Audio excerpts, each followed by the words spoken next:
guys, so welcome. Thank you so much for being here. 10th anniversary of Investigates. Right on, thanks. Yeah, 10 years. And I've been talking to some of the journalists about, like, some of them have been here since the beginning, those crazy days of APTN, where we didn't have cars and we didn't have editing machines. By the time you guys came on, it's like a little bit more grown up APTN, maybe like toddler APTN. So, Jorge, can you tell us about, like, how you came to be a reporter here?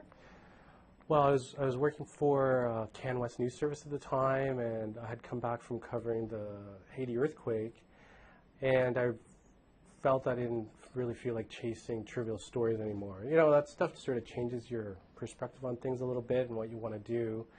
And I think it was one of the reporters here. I had met Paul Barnsley before, and one of the reporters here said, hey, you know, APTN's like starting this news website, and they're looking for an online reporter. You should check it out. And so I applied, and I got in. Thank you. I got a job. But APTN didn't have a news website when I started. Mm-hmm. It was still a few months away. I think I got hired in March, and I don't think we got our news website till like a few months later. So the first story I wrote for APTN was actually on its Facebook page. It was like one of those Facebook stories. Yeah, that was my first online story for APTN. We had like 70 followers on Facebook when I started. Wow. I know it's totally, yeah, it's exploded since then, but when it came to actually trying to put stuff on a website, we didn't have a vehicle for it, so you know, Facebook was it. I was wondering about that because I remember, full disclosure, I was doing communications. I left journalism for a bit. I was doing communications at AFN. And I remembered you walking around the AFN and asking me if I knew Paul Barnsley, and Paul Barnsley was looking for you. And so I think I took and I pointed out in the chair. So that wasn't the moment. Like, I'm not responsible for this, am I? Well, I mean, I always admired Barnsley. Like, his name was known. Yeah. Even in mainstream media circles, as the guy who like broke some pretty substantial stories about Indigenous issues, Indigenous politics, even some APTN stories when he was with Wind Speaker. So I did want to meet him just to get to know who the guy was, and you know, I think we sort of hit it off well, and it probably played a role into my getting the opportunity to work here. It was primarily I always liked working with good journalists, and Barnsley was a guy I wanted to work with, and I got the chance. And we're going to be talking about the Carson story, but the Carson story is sort of how you started here, Kenneth. Now, you guys knew each other beforehand, was that?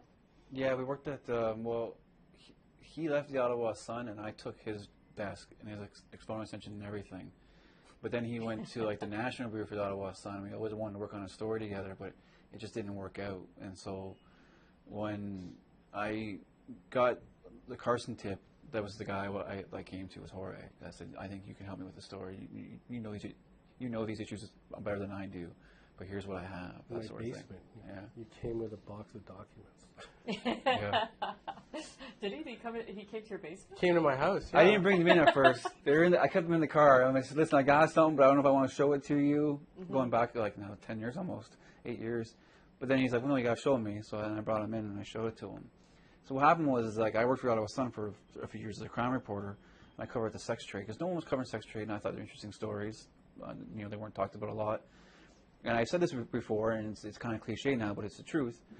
I always thought if I covered the sex trade that I would find a way to Parliament Hill, because that's just what happens. It's the various different levels of sex trade, and they all find a way into different levels of power: judges, police, lawyers, politicians.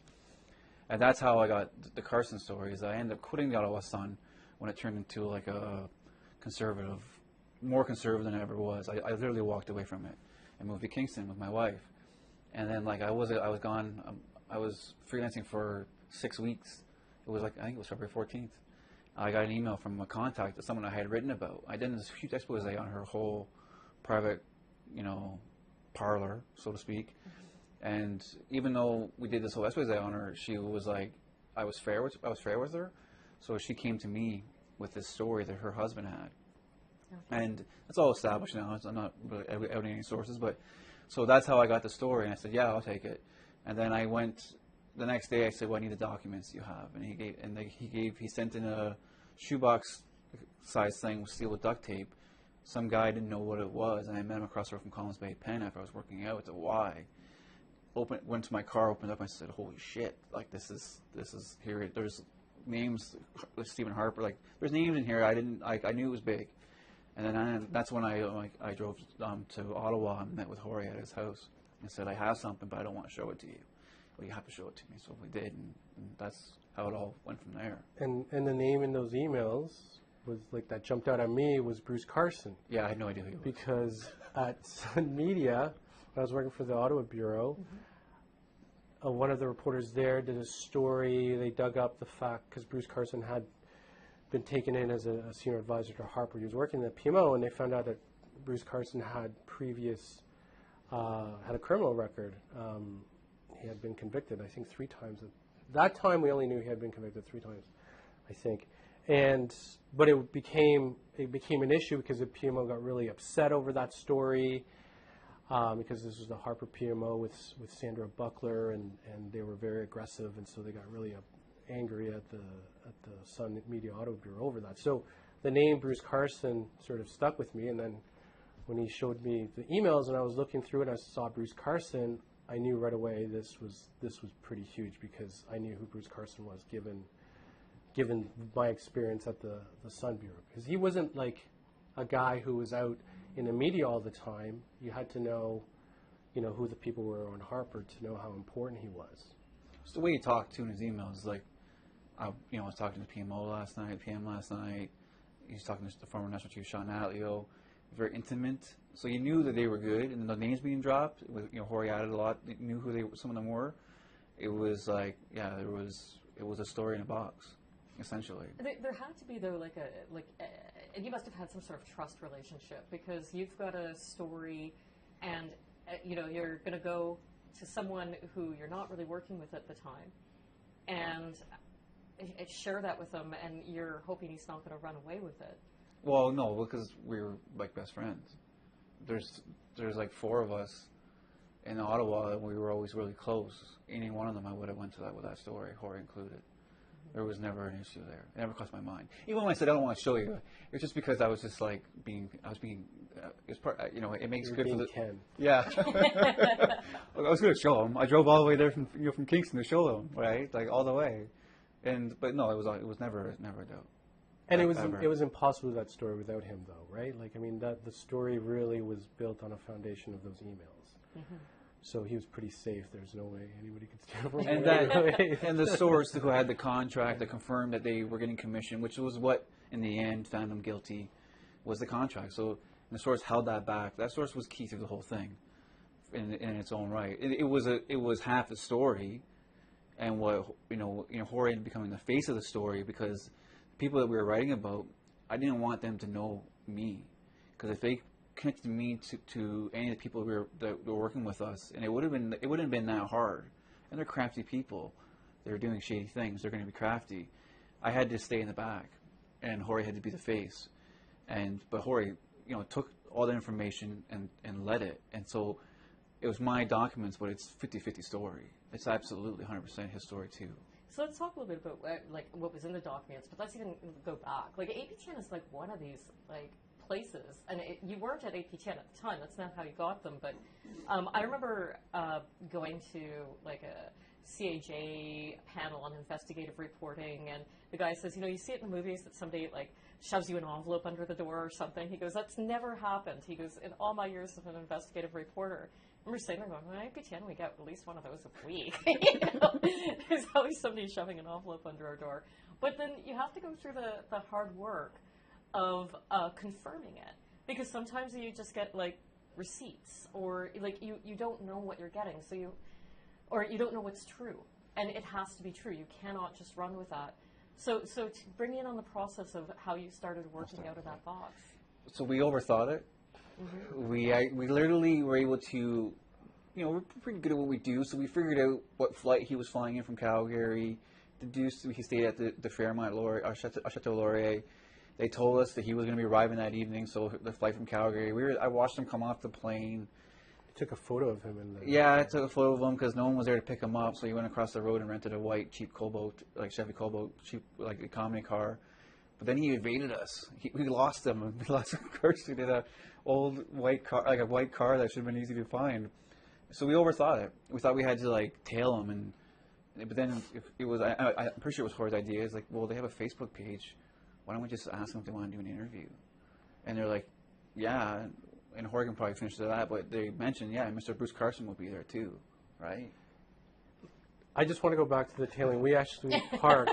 Yeah, please explain. We parked at the airport because if you rent a car at the Ottawa airport, you come out the same exit as everybody does that parks, you know, if they're taking a flight, and also it joins in with the arrivals exit ramp, right? So anybody who's picked up at the airport ends up going down the same road. So we actually parked out just by the exit from the underground parking. And we didn't know what car he was driving either. We were looking. Yeah, we didn't know what car it was at the time. Looking, see if we could see him, and we couldn't. Then we went to the Chateau Laurier, and then Ken went into the Chateau Laurier parking lot looking for. Something like we sort of knew what car it was going to be. Yeah, well, we ended up following him and having video of it. We never used of him driving in and out of because you thought you weren't going to get access to him. We didn't. It should have been hard. Yeah, we wanted, like, the whole thing for us was to confirm right at the beginning was to confirm his proximity to Leanna VIP, right? The sex trade worker and her pimp. Yeah, so that's what we were focused on. Yeah. So yeah, that wasn't the whole story, though. No, whole story but it was really about these water filters. That's right, but we needed to confirm his connection to her to prove the water filter stuff, that he was actually lobbying the federal government to land these contracts for these water filters, which would benefit his partner or ex-partner, fiance, who was linked to the company that was selling these filters. So we decided to go undercover as APTN. Which is literally what we did. We went undercover as us. So we contacted the company and said, hey, we're doing this series on water, and we hear you guys are doing these great things for First Nations communities. You have this great idea, and we want to interview you guys about it because I think this might be the key. We really sold it, and they bit. And so I brought them into our old office, which was in this building but in a different tower. And I didn't expect it, but Bruce Carson showed up for that first meeting. It was Bruce Carson, Patrick Hill, and Christine. The secretary, her mom. Same last name. Christine. Anyways, I can't. How do you forget that name? I don't know. It's only emailed you 1,000 times. Anyways, the three main players, including Bruce Carson. And Bruce was sitting in a chair in sort of this McPherson, Christine McPherson, sitting in a chair in the foyer, like in the World Exchange Plaza here. And he was like looking at his phone, and I went up to him and I shook his hand, and he was like, "Hey, I'm here because of my girlfriend," which was like huge because he just admitted to me without knowing that he was connected to her. To the woman, to the escort. So we went up into our office. I set up a camera with their knowledge, and I said, "This is a pre-interview. Just want to know what this is all about." And I told them the camera was running. So there was nothing underhanded. I know that they tried to make a case later. Bruce Carson claimed that we used like hidden cameras. Mm-hmm. There was no hidden cameras, and we were always journalists. The only thing that the misdirection was we were doing a story on water, but it was about and their company, right? So we weren't, but we did sort of go undercover in a way as ourselves. And during that session, which lasted, I don't know, about an hour and a half, that was it. Like Bruce Carson confirmed everything in those emails pretty much in that pre-interview. He confirmed that he was, an advisor dealing with ministers, dealing with Harper, but having a hard time with bureaucrats in Indian affairs. Yeah, he described. Yeah, he said you can have everything working up here, but down here they stop you or screw you over. Yeah. And he talked about how this was better than all singing, all dancing, water filtration, water treatment plants. So that was, once we had that, it was pretty much, we had it. And he talked about his partner and all that stuff. We got him to talk about it. He was a little bit hesitant about it. And then we interviewed them 2 more times. We got them to invite us into the actual company. Why did you go for the second interview and the third interview? Well, because we're doing the story, right? We need to come see your office. So can we come into your office? And that's when I actually did go to that one. I pretended to be a cameraman because I wanted to see, because we had a lot of things that didn't get made public. In our Carson interview where we finally do reveal him to everything we know, at the end I say to him, we think he's being used, that he's part of like a con potentially, and we wanted to present that to him. So I wanted to go to that interview or to that water shop in the east end of Ottawa to see who was there, because we thought that other things were happening there too, not just selling water but other things. Mm-hmm. So we did interviews with the owner of the water company in his office, and then Bruce had an office too. So if you think about it, Bruce can't be doing that. Bruce can't be in that office selling this company. It's illegal lobbying and all that stuff. He's not allowed to do it, but he was there. And he even says, he's like, I don't want to get in shit with the lobbying commissioner. Well, we shouldn't be doing an interview here. He mentions that. In that second interview, he mentions about lobbying. He's like, I don't want to get in trouble. I was like, well, isn't it only like 15 or 20%? He's like, yeah, I think we're good, or something like that. Yeah. Anyways, but the whole thing was we were getting Bruce Carson to confirm everything in those emails without ever asking about the emails, just because he was. But didn't they say that they thought what we were doing was like it was commercial. Like a commercial? Yeah. I thought they were doing a commercial, so we let them think they were doing a commercial. So they thought they were using us, so they kept on coming back.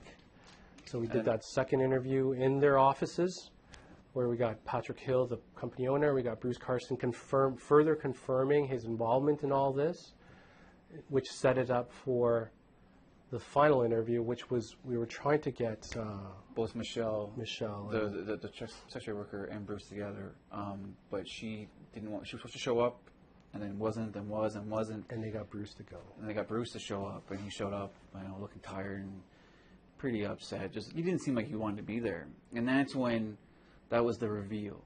That was Jorge and I are gonna sit down. Hey, I'm a producer. I've been going over the film. I have some questions. And the idea was Jorge was going to ask one question, and then I was going to jump in and start talking about it. But I didn't do it, so Jorge had to ask the second question. I didn't think it was the right time. I forget the reason why. And then once, because he brought up Michelle to Bruce, the girlfriend, the fiance, and Bruce got really upset. So my question is, why are you getting so upset when we bring up Michelle? You said she works for the company. Mm-hmm. We're still kind of playing that thing of, hey, why, what's going on? And then finally, that's when he got up to leave. And most people will walk out the door. But somehow, we were able to keep him in the office for about 10 minutes. And he went to it. Instead of turning left and walk out, he turned right and went to an office. And we went in behind him. And you see him kind of perched over the glass, looking down 6 floors up, as we're trying to present doing our due diligence, saying, hey, we know your relationship with Michelle. I know where you met her. I know how that's been happening. I know you've been talking to the Prime Minister. He goes, no, I haven't been talking to the Prime Minister. That was somebody else. He goes, so you were lying? Yeah, I was lying about talking to the Prime Minister. So trying to protect Stephen Harper, who was a close friend of his. They talked like every week on the phone. He was a big part of Stephen Harper's idea of cleaning the oil sands and presenting them. That's one of the things that we didn't get into a lot, is that the Carson had a huge role in developing the oil sands and developing the market for it, the promotions. Yeah. And we cut that out. That story didn't just stop them from going on First Nations with these overpriced water filtration systems that would have came with a warranty that was never going to be honored. So they would rip people off. It also stopped Harper from going and moving forward with his plan of making the oil sands look pretty, essentially. And there's one moment in there when you're playing that interview, and you played the whole interview uncut. But there's one moment where he stops, and I think it's because you say to him that he gave information that there's going to be a change in ministers, and he knew who the new minister was going to be, and he says, I'm in so much trouble. Yeah, I'm in so much shit or something like that, yeah. What was that moment about? He, in an email to Alio, or in an email to one of the people at the company, he said that there's going to be a cabinet shuffle, and he knew that Minister Duncan was going to be appointed the day before of the announcement. interesting So about that he is, had insider information Yeah. or Yeah. that he was sharing. and I'm pretty sure, and correct me if I'm wrong, but because it was so busy and things were going so crazy at that time, we didn't figure that out until like just before the interview. We're like, what's the date of that minister change? Oh my God, the day before. Yeah. We didn't, because there was so much, right? And we had so many balls in the air trying to figure out what to go after that we just came to that conclusion that we recognized that just before he came in. And that was a big thing because you're not supposed to have that information. Yeah. And so that's like really getting in a good way to the story. What's the takeaway from the story? Well, I think one of the takeaways is that people try to, especially journalists, mainstream journalists, when they think about Indigenous issues, they always see it as somehow over there. But this story showed that no, like Indigenous country, like is intertwined with, mainstream Canada country, and there's really no, like there are parallels. They exist on parallel planes in some ways, but they're also really interlinked. And I think this story showed that, even, the PMO, some of the most powerful people in the PMO are, involved in stuff that impacts, and this impacts, someone being able to turn on their faucet and get clean water. I mean, this is what it comes down to. This is how specific this kind of stuff could impact somebody. And this may have, and this stuff may have gummed up the works in the ability of the government to actually provide clean water. I mean, the Liberals right now are making a big issue about drinking water, and this is what Bruce Carson was honing in. He was trying to persuade the government that you didn't need to spend all this money to build new treatment plants, but instead you could have these point of access filters that are way cheaper, and hey, then we can deal with it. And it also shows, I think, what Ken said, is that the street is also linked to the highest echelons of power if journalists are willing to look at all parts of society instead of focusing on power and nothing else connected to it. And for you, Kenneth? Pretty much the same thing. The takeaway for me is that, one of the things that wasn't really talked about, I said it here and I said in the previous thing with Todd, we talked about the story a little bit, is this water filtration system was like $100. You can get it from China for $100. They're going to sell it for like $7,000. And it came with a 20-year warranty. That warranty was never going to be honored. Everyone was going to get ripped off. And before they had a chance to do that, they were literally down in Tynega trying to push this thing. I have family there, but had nothing to do with that. They weren't able to do it. It stopped them in their tracks. And that's journalism. That's what reporting does. Like, to me, that's my takeaway. My takeaway is that we stopped that from happening. APTN stopped that from happening. People getting ripped off. Like, how many times did you hear a story of people getting ripped off in First Nations, right? That's what they were trying to do. And it's a proven fact. Like, that's just what that was the intention. And that's my takeaway, is that before we even wrote a word, like literally a word, Stephen Harper was calling in the RCMP. And his intentions, whether they were honorable or not in his mind, and helping someone he cared about, in the end, who he was working with, they weren't their intentions weren't honorable. It was just making money. And we were able to stop that from happening. So it was probably one of many people trying to do those sort of type of things, or whatever you want to look at it. But for me, we were able to make that not happen. We were able to put an end to that. And it wasn't necessarily our intention, but that's how it unfolded, right? And to the point where it went through the court system, he gets charged, he wins the first, he gets found not guilty on technicality, essentially. It gets appealed. The Court of Appeal says no. On rules 2-1, he's guilty. Automatically gets kicked over to the Supreme Court. And I remember walking into the Supreme Court and for the decision. It was a lockup. My first time ever going there. Walking into a room, there was about 10 reporters sitting down, not knowing which way this was going to go. And sitting down and seeing 8-1 against Carson, and just sitting there looking around at everybody going, wow. The Supreme Court, because you got to understand, the RCMP investigation mirrored APTN's investigation. That was a reporter's investigation that triggered a criminal investigation that was confirmed by the Supreme Court. That's incredible. That's crazy, right? And so it was quite a moment, just sitting there looking around going, okay, yeah, like we did it. Like you don't take too much credit for things you do, but that one I think like that's my many takeaways I have, I guess. Yeah, it's not very often that happens, that you get that kind of confirmation about a story that you've worked on. Yeah. I would be remiss if I didn't say you did end up having a political career. You're working on Nation to Nation now. Yeah. And Jorge, you've gone on to the public broadcaster. Yeah, I'm working for CBC. It's okay, you can say it. You can say it. We're all friends here. But I have to ask, Kenneth, what was his desk like when he was here? Similar to everywhere else in his life. No, it was controlled chaos. I'll be polite and say, like similar to me, the filing system on your desk is the sooner the higher it is, closer to the top is the earliest. Like deeper you go, is further in the back of the calendar you go. Yeah, we always remember this about Jorge's desk, is that it was like this pile of papers, sometimes leaking over, but the minute he needed to find something, he could just kind of reach in and somehow pull it out. So do you have the same desk at CBC, or did they get your filing cabinet there?